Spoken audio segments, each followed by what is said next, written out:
Ano pa lang yan, 15, 14 yung babae, 14 yan.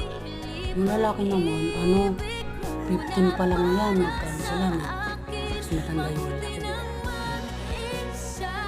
Ito yung suksok ng babae. Itong babae, ito parang gawa. Ito nga.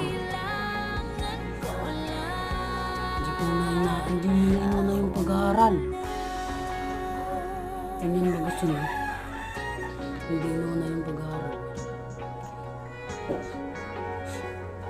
Tingnan mo.